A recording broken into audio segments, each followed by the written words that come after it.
So I decided to do a reading of Romeo and Juliet.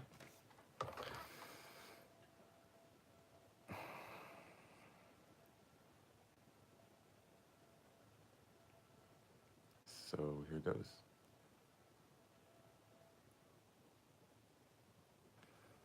Oh, giving a little bit of background on my experiences with Shakespeare.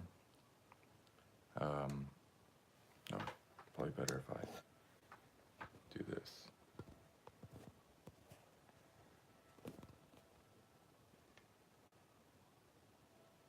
Maybe I can.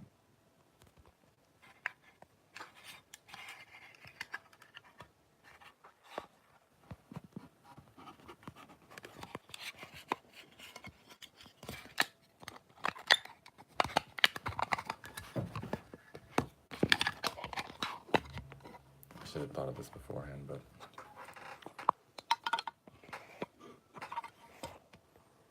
whatever. Hopefully you can still hear me. Yeah, so I think we started reading Shakespeare in freshman year when I went to school. And it wasn't exactly my favorite, but I thought to go back and maybe try and reread it to see if I enjoy it a little bit more. So here goes. Hopefully, I'm not going to be able to see my own facial expressions, but if there are none,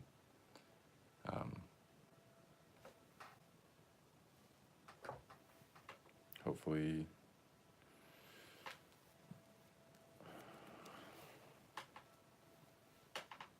you get the feeling from my intonation.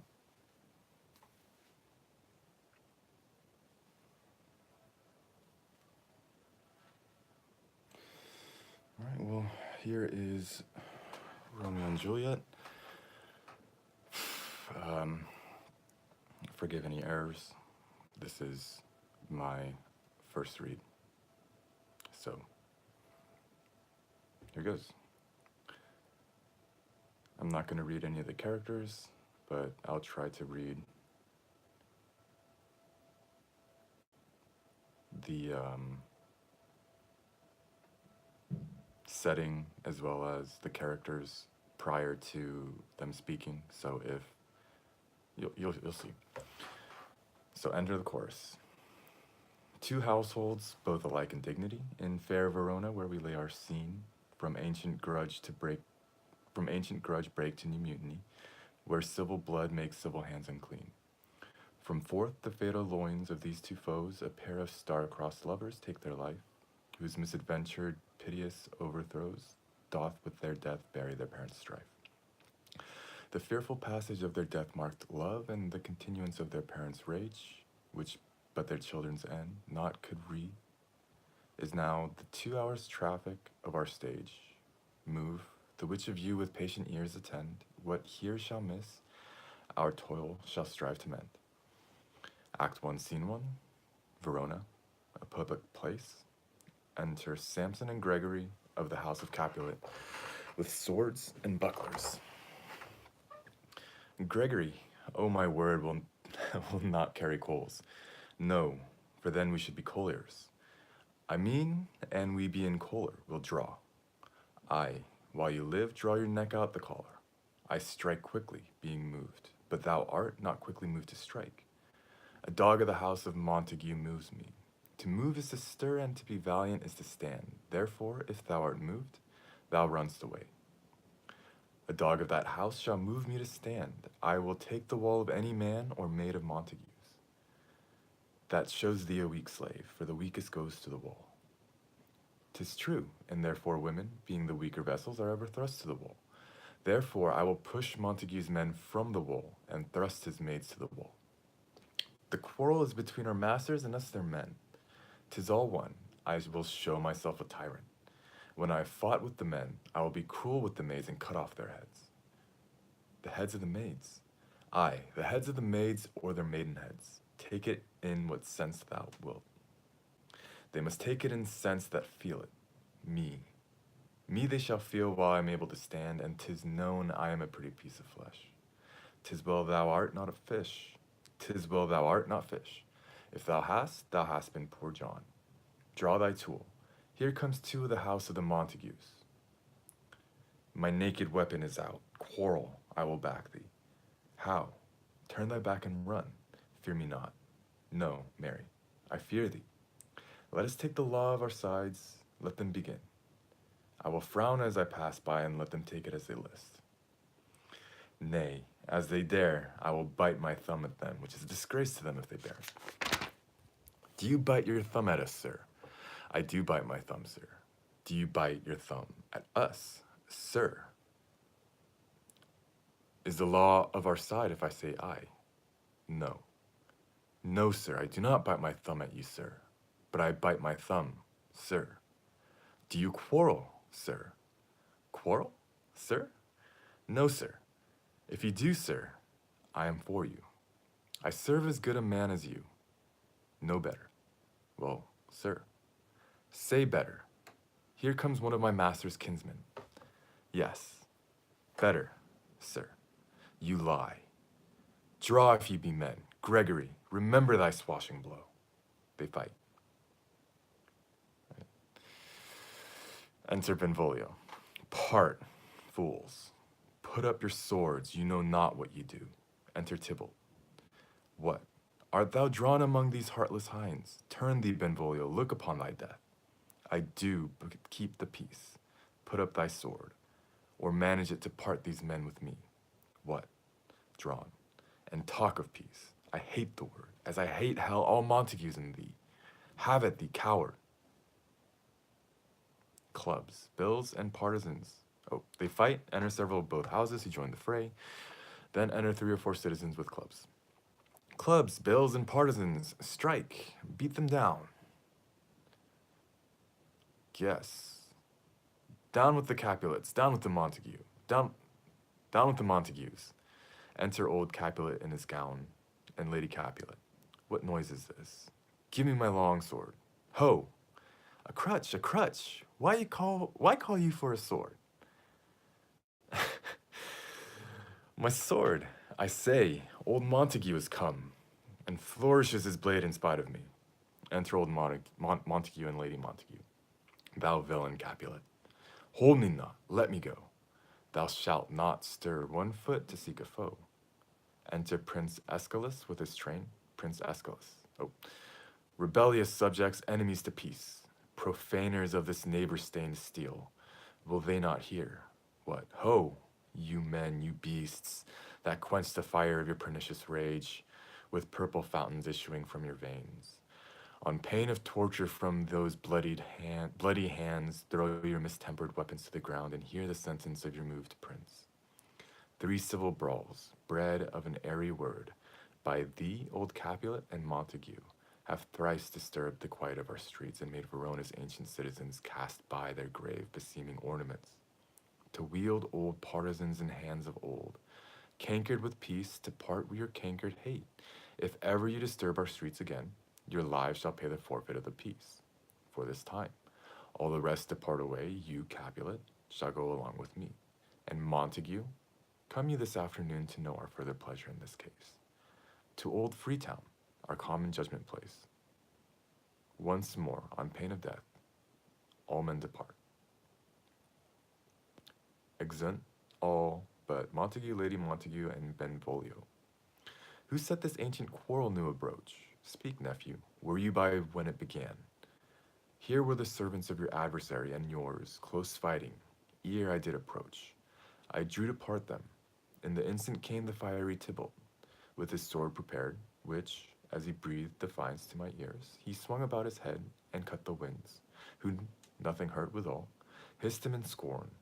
While we were interchanging thrusts and blows, came more and fought on part and part, till the prince came, who parted either part. Oh, where is Romeo? Saw you him today? Right, glad am I he was not at this fray.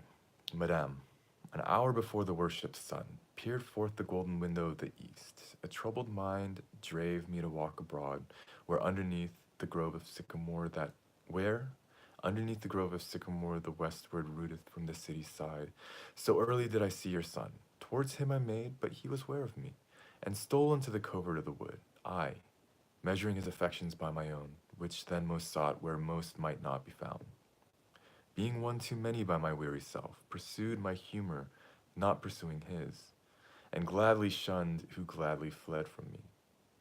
Many a morning hath he there been seen, with tears augmenting this the fresh morning's dew, adding to clouds more clouds with his deep sighs. But also soon as the all-cheering sun should in the farthest east begin to draw, the shady curtains from Aurora's bed, away from light steals home my heavy son, and private in his chamber pens himself, shuts up his windows, locks fair daylight out, and makes himself an artificial night. Black and portentous, this must his humor prove, unless good counsel may the cause remove. My noble uncle, do you know the cause? I neither know it, nor can learn of it. Have you importuned him by any means?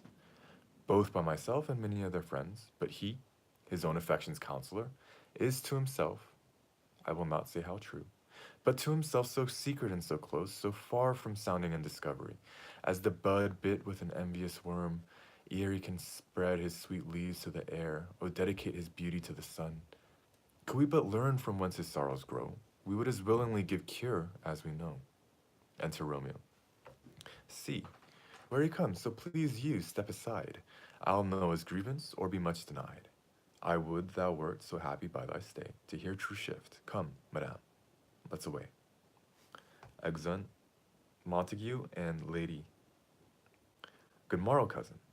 Is the day so young? But news struck not. Ay me, sad hours seem long. Was that my father that went hence so fast? It was. What sadness lengthens Romeo's hours? Not having that which having makes them short. In love, out. Of love? Out of her favor where I am in love. Alas, that love so gentle in his view should be so tyrannous and rough in proof.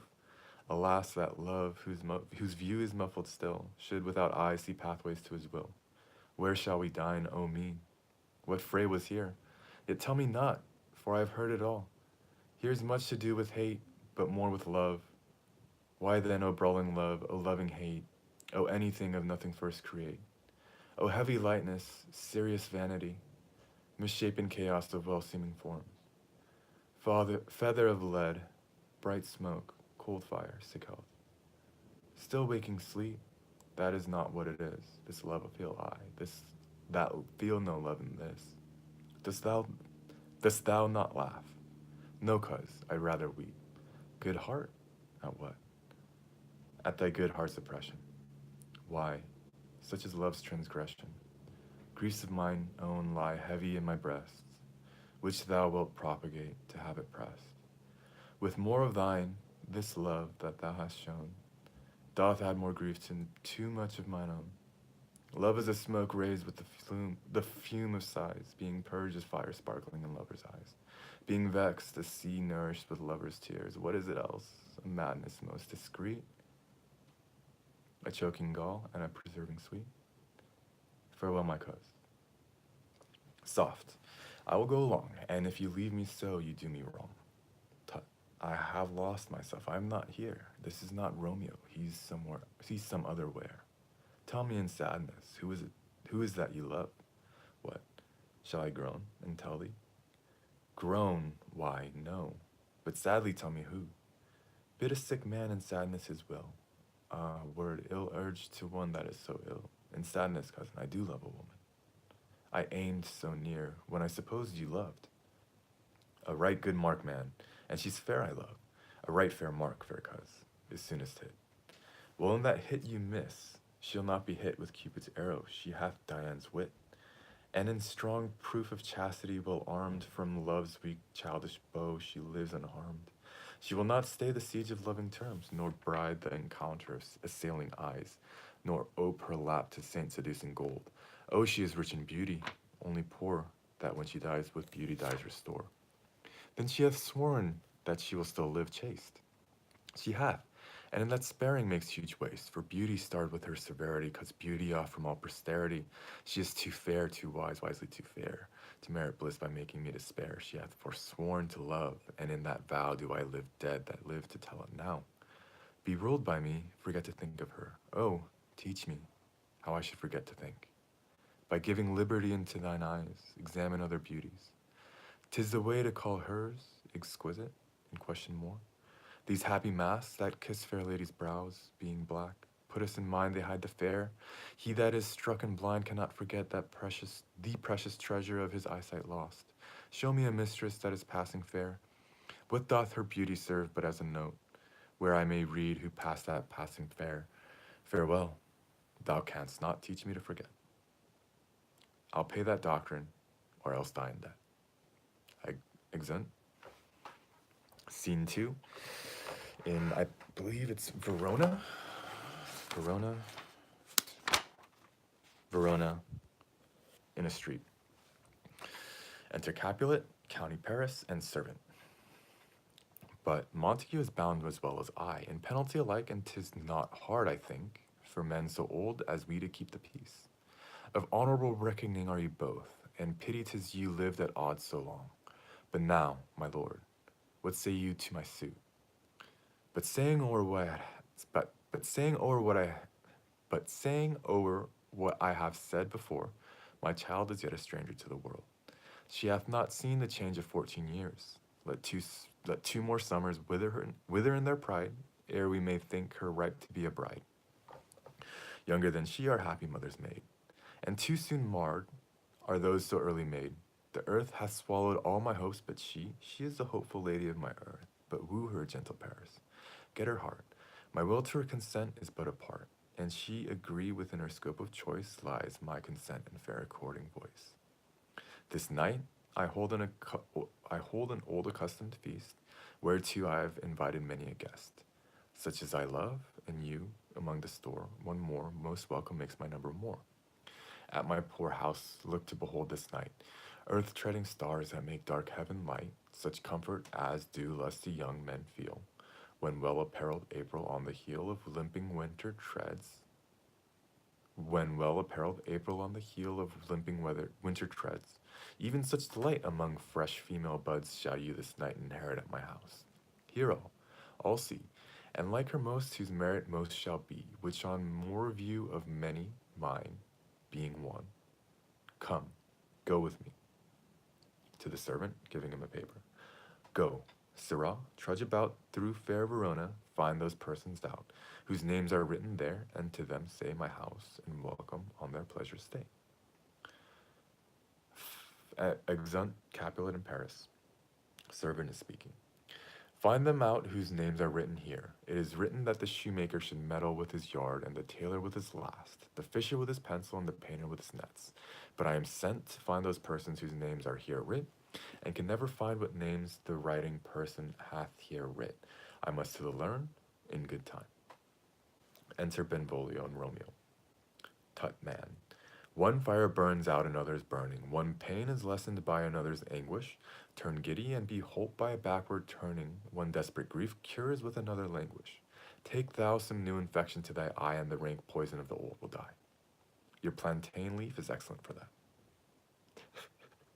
What? For what, I pray thee? For your broken shin. Why, Romeo, art thou mad? Not mad, but bound more than a madman is. Shut up in prison, kept without my food, whipped and tormented, and God and good fellow. God good and I pray, sir, can you read? I, mine own fortune and my misery. Perhaps ye have learned it without book, but I pray, can you read anything you see? I, if I know the letters and the language. Ye say honestly, rest you merry. Stay, fellow, I can read. He reads the paper. Signor Martino and his wife and daughters, County Anselmi, County Anselm and his beauteous sisters, the County Anselm and his beauteous sisters, the County Anselm and his beauteous sisters, the lady widow of Vitruvio, Signor Placencio and his lovely nieces, Mercutio and his brother Valentine, mine uncle Capulet, his wife and daughters, my fair niece Rosaline, Livia, Signor Valencio, and his cousin Tybalt, Lucio and the lively Helena. Give him back the paper. A fair assembly, whither should they come? I forgot about iambic pentameter, but I'm not gonna think about that, because then I have to do this all over again, and I'm gonna need to practice, and this is the first reading. So, a little side note.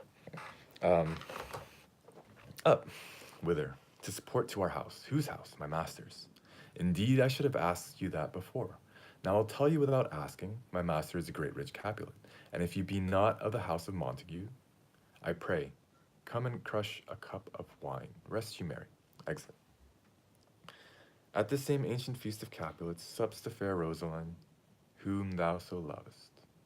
With all the admired beauties of Verona, go thither, and with unattainted eye, compare her face with some that I shall show, and I will make thee think thou swan a crow. When the devout religion of mine eye maintains such falsehood, then turn tears to fires, and these who often drowned could never die. Transparent heretics be burnt for liars. One fairer than my love, the all-seeing sun ne'er saw her match since first the world begun. You saw her fair, none else being by, herself poised with herself in either eye, but in that crystal scales let there be weighed your lady love against some other maid that I will show you shining at this feast, and she shall scant show well that now shows best. I'll go along, no such sight to be shown, but to rejoice in splendor of mine own. Scene 3, Verona. A room in Capulet's house. Enter Lady Capulet and nurse. Nurse, where's my daughter? Call her forth to me. Now, by my maidenhead, at 12-year-old, I bade her come. What lamb, what ladybird, God forbid, where's this girl? What Juliet? Where's this girl? What? Juliet. And enter Juliet. Hey, how, now? Who calls? Your mother. Madame, I am here. What is your will? This is the matter, nurse. Give leave a while, we must talk in secret. Nurse, come back again. I have remembered me, thou's hear our counsel. Thou knowest my daughter's of a pretty age. Faith, I can tell her age into an hour. She's not 14. I'll lay 14 of my teeth, and yet to my teen be it spoken. I have but 4. She's not 14. How long is it now till Lammas died? A fortnight and odd days. Even or odd of all days in the year, come Lammas Eve at night shall she be 14. Susan and she, God rest all Christian souls, were of an age. While Susan is with God, she was too good for me. But, as I said, on Lammas Eve at night shall she be 14. That shall she marry. I remember it well, 'tis since the earthquake now 11 years, and she was weaned. I'll never shall forget it, of all the days of the year upon that day. For I had then laid wormwood to my dog. Sitting in the sun under the dove-house wall, my lord and you were then at Mantua. Nay, I do bear a brain, but as I said, when it did taste the wormwood on the nipple of my dug, and felt it bitter, pretty fool, to see it tetchy and fall out with the dug. Shake, quoth the dove-house, 'twas no need, I trow, to bid me trudge, and since that time it is 11 years, for then she could stand high lone, nay, by the rood, she could have run and waddled all about, and for even the day before she broke her brow.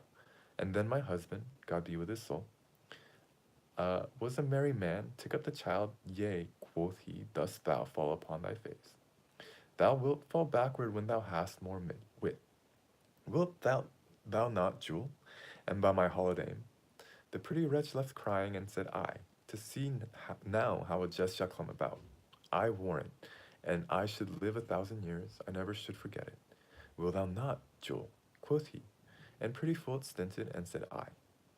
Enough of this, I pray thee, hold thy peace. Yes, madame, yet I cannot choose but laugh, to think it should leave crying, and say I. And yet I warrant it had upon it brow a bump as big as a young cockerel's stone, a perilous knock, and it cried bitterly. Yea, quoth my husband, fall'st upon thy face. Thou wilt fall backward when thou comest to age. Wilt thou not, Jewel? It stinted and said I. And stint thou too, I pray thee, nurse, say I. Peace I have done. God mark to thee, God mark to thee to his grace.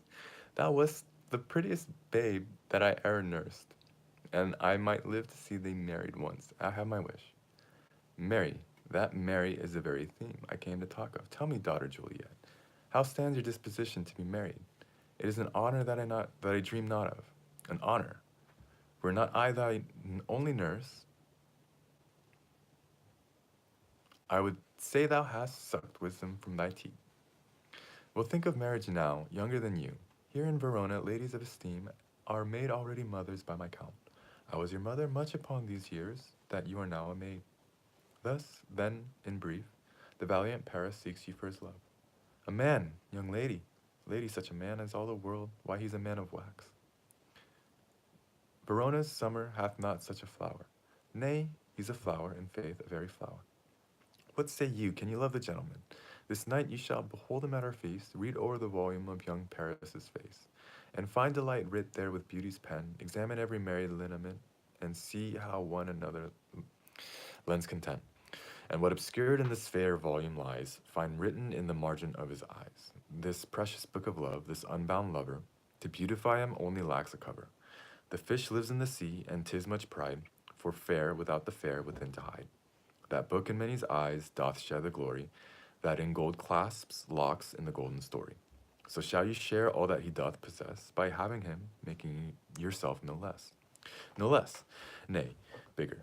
Women grow by men. Speak briefly, can you like of Paris's love? I'll look to like, if looking liking move, but no more deep will I endart mine eye, than your consent gives strength to make it fly. Enter a servant. Madame, the guests are come, supper served up. You called. My young lady asked for, the nurse cursed in the pantry, and everything in extremity. I must hence to wait, I beseech you, follow straight. We follow thee. Exit servant. Juliet, the county stays. Go, girl. Seek happy nights to happy days. Scene 4, Verona, a street. Enter Romeo, Mercutio, Benvolio with 5 or 6 other maskers and torchbearers. What? Shall this speech be spoke for our excuse, or shall we on without apology? The date is out of such prolixity. We'll have no Cupid hoodwinked with a scarf, bearing a Tartar's painted bow of laugh, scaring the ladies like a crow keeper. Nor, no, without book prologue, faintly spoke after the prompter for our entrance, but let them measure us by what they will. We'll measure them with measure and be gone. Give me a torch. I am not for this ambling. Being but heavy, I will bear the light. Nay, gentle Romeo, we must have you dance. Not I. Believe me, you have dancing shoes of nimble soles. I have a soul of lead, so stakes me to the ground I cannot move. You are a lover. Borrow Cupid's wings, and soar with them above a common bound. I am too sore and pierced with his shaft, to soar with his light feathers and so bound. I cannot bound a pitch above dull woe. Under love's heavy burden do I sink. And to sink in it, should you burden love, too great oppression for a tender thing. Is love a tender thing? It is too rough, too rude, too boisterous, and it pricks like a thorn. If love be rough with you, be rough with love. Prick love for pricking, and you beat love down. Give me a case to put my visage in. Putting on a mask. A visor for a visor, what care I, what curious eye doth quoth deformities? Here are the beetle brows shall blush for me. Come, knock and enter, and no sooner in, but every man betaken to his legs. A torch for me, let wantons, light of heart, tickle the senseless rushes with their heels, for I am proverbed with a grandsire phrase, I'll be a candlehold, and look on, the game was ne'er so fair, and I'm done. Tut, done's the mouse, the constable's own word. If thou art done, we'll draw thee from the mire of this irrelevance love, wherein thou stickst up to the ears. Come, we burn daylight, ho! Nay, that's not so. I mean, sir, in delay, we waste our lights in vain like lamps by day, take our good meaning, for our judgment sits 5 times in that, ere once in our 5 wits. And we mean well, in going to this mask, but 'tis no whit to go. Why, may one ask? I dreamt a dream tonight, and so did I. Well, what was yours? That dreamers often lie, in bed asleep, while they do dream things true. Oh, then, I see Queen Mab hath been with you. She is the fairy's midwife, and she comes in shape no bigger than an agate stone on the forefinger of an alderman, drawn with a team of little atomies athwart men's noses as they lie asleep. Her wagon spokes made of long spinner's legs, the cover of the wings of grasshoppers, the traces of the smallest spider's web, the colors of the moonshine's watery beams, her whip of cricket's bone, the lash of film, her wagoner a small gray-coated gnat, not half so big as a round little worm pricked from the lazy finger of a maid. Her chariot is an empty hazelnut, made by the joiner or old grub, time out of mind the fairies' coachmakers, and in this state she gallops night by night through lovers' brains, and they dream of love, or courtiers' knees that dream on courtesies straight, or lawyers' fingers who straight dream on fees, or ladies' lips who straight on kisses dream, which oft the angry mab with blisters plagues, because their breasts are sweetmeats, tainted are. Sometimes she gallops o'er a courtier's nose, and then she dreams he of smelling out a suit. And sometimes she with the tithe pig's tail, tickling a parson's nose as he lies asleep. Then dreams he of another benefice. Sometimes she driveth over a soldier's neck, and then dreams he of cutting foreign throats, of breaches, ambuscados, Spanish blades, of healths 5 fathom deep, and then anon drums in his ear, at which he starts and wakes. And being thus frighted, swears a prayer or two and sleeps again. This is that very map that plets the manes of horses in the night, and bakes the elf locks in foul sluttish hairs, which once entangled much misfortune bodes. This is the hag, when maids lie on their backs, that presses them and learns them verse to bear, making them women of good carriage. That is she. Peace, peace, Mercutio, peace. Thou talkst of nothing. True, I talk of dreams, which are the children of an idle brain, begot of nothing but vain fantasy, which is as thin as substance as the air, and more inconsistent and more inconstant than the wind who woos even now the frozen bosom of the north, and being angered puffs away from thence, turning his face to the dew dropping south. This wind you talk of blows us from ourselves. Supper is done, and we shall come too late. I fear, too early, for my mind misgives some consequence, yet hanging in the stars, shall bitterly begin his fearful date with this night's revels, and expire the term of a despised life, closed in my breast by some vile forfeit of untimely death. But he that hath the steerage of my course, direct my sail. On, lusty gentlemen, strike drum. They march about the stage and exeunt. The same. A hall in Capulet's house. Musicians waiting, serving men coming forth with their napkins. First serving man. Where's Potpan, that he helps not to take away? He shift a trencher, he scrape a trencher. When good manners shall lie all in one or two men's hands, and they unwashed too, 'tis a foul thing. Away with the joint stools, remove the court cupboard, look to the plate, good thou, save me a piece of marchpane, and as thou lovest me, let the porter let in Susan Grindstone and Nell. Anthony and Potpan. Aye, boy, ready. You are looked for and called for, asked for and sought for in the great chamber. We cannot be here, and there too. Cheerly, boys. Be brisk a while, and the longer liver take all. They retire behind. Enter Capulet, Lady Capulet, Juliet, Tybalt, and others of the house with the guests and maskers. Welcome, gentlemen, ladies that have their toes unplagued with corns will have. Welcome, gentlemen, ladies that have their toes unplagued with corns will have a bout with you. Aha, my mistresses, which of you all will now deny to dance? She that makes dainty, she that makes dainty, she. I'll swear hath corns, and I come near ye now. Welcome, gentlemen. I have seen the day that I have worn a visor and could tell a whispering tale in a fair lady's ear, such as would please. 'Tis gone, 'tis gone, 'tis gone. You are welcome, gentlemen. Come, musicians, play. A hall, a hall. Give room and foot it, girls. Music plays and they dance. More light, you knaves, and turn the tables up, and quench the fire, the room is grown too hot. Ah, sirrah, this unlooked for sport comes well. Nay, sit, nay, sit. Good cousin Capulet, for you and I are past our dancing days. How long is't now since last yourself and I were in a mask. By Our Lady, 30 years. What man? 'Tis not so much, 'tis not so much. 'Tis since the nuptial of Lucentio. Come Pentecost as quickly as it will. Some 25 years, and then we masked. 'Tis more, 'tis more. His son is elder, sir. His son is 30. Will you tell me that? His son was but a ward 2 years ago. What lady's that, which doth enrich the hand of yonder knight? I know not, sir. Romeo, speaking with the servant, sorry. Oh, she doth teach the torches to burn bright. Her beauty hangs upon the cheek of night like a rich jewel in an Ethiop's ear. Beauty too rich for use, for earth too dear. So shows a snowy dove trooping with crows, and as yonder lady o'er her fellows shows. The measure done, I'll watch her place to stand, and touching hers make blessed my rude hand. Did my heart love till now? For swear its sight, for I ne'er saw true beauty till this night. This, by his voice, should be a Montague. Fetch me my rapier, boy. What dares the slave come hither, covered with an antic face, to fleer and scorn at our solemnity? Now by the stock and honor of my kin, to strike him dead, I hold it not a sin. Why, how now, kinsman? Wherefore storm you so? Uncle, this is a Montague, our foe, a villain that is hither come in spite, to scorn at our solemnity this night. Young Romeo is it? 'Tis he, that villain Romeo. Content thee, gentle coz. Let him alone. He bears like a portly gentleman, and to say truth, Verona brags of him, to be a virtuous and well-governed youth. I would not for the wealth of all this town here in my house do him disparagement. Therefore be patient. Take no note of him.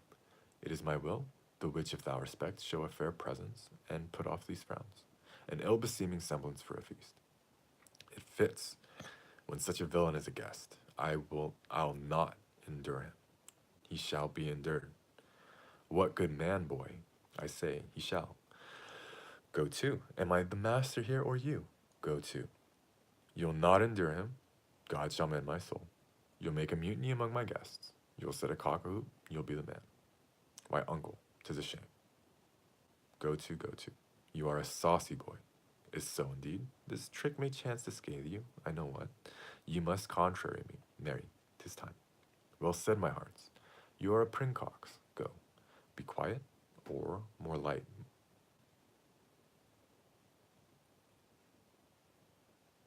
More light, more light. For shame, I'll make you quiet. What? Cheerly, my hearts.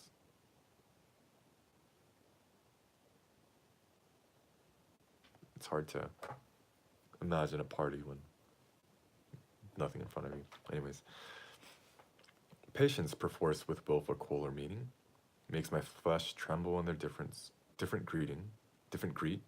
I will withdraw, but this intrusion shall, now seeming sweet, convert to bitter gall. Exit. Romeo to Juliet. If I profane with my unworthiest hand this holy shrine, the gentle fine as this, my lips, two blushing pilgrims, ready stand to smooth that rough touch with a tender kiss. Good pilgrim, you do wrong your hand too much.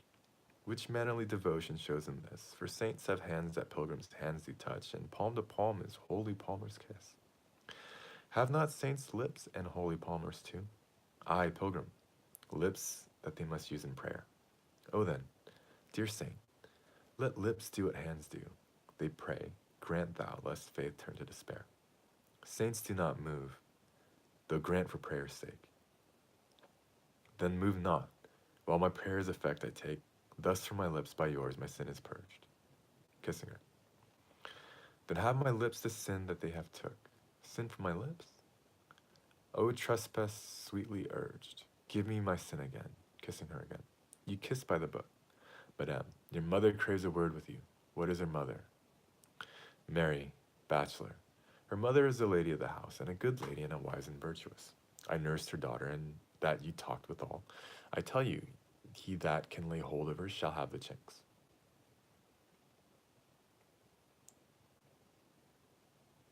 In the armor. That's whatever. Is she Capulet? O dear Count, my life is my foe's debt. Away, begone, the sport is at the best. Aye, so I fear, the more is my unrest. Nay, gentlemen, prepare not to be gone. We have a trifling foolish banquet towards. Is it e'en so?